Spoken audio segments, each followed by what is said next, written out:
ব্যবসা করতে পুঁজি লাগে না, সাহস লাগে, পরিকল্পনা লাগে এবং কমিটমেন্ট দিলে রক্ষা করতে হয়। মানে ইমেজটা ভেরি ইম্পর্টেন্ট।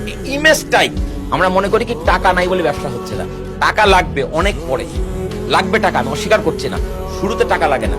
শুরুতে আপনাকে সিদ্ধান্ত নিতে হবে আমি কোন পণ্য নিয়ে ব্যবসা করব, মানুষের কোন সমস্যার সমাধান করব, এটা প্রথম টার্গেট।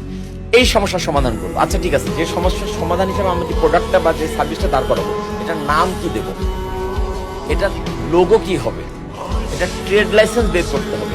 এই কাজগুলো করতে সর্বোচ্চ 5,000 টাকা লাগে।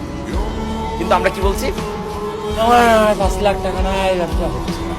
5 লাখ টাকা লাগবে, এই ধাপগুলো পের হওয়ার পরে তো। যতক্ষণে তোমার 5 লাখ টাকা লাগবে তার আগে তোমাকে ঠিক করতে হবে তোমার পণ্য কি, তোমার পণ্যের নাম কি হবে, ব্র্যান্ড নেম কি হবে, তোমার পণ্যের জন্য একটা ট্রেড লাইসেন্স লাগবে। ঢাকা শহরে যদি 3,000 টাকা লাগে সিটি কর্পোরেশনে ট্রেড লাইসেন্স বের করতে, মফস্বলের লাগে 300 টাকা।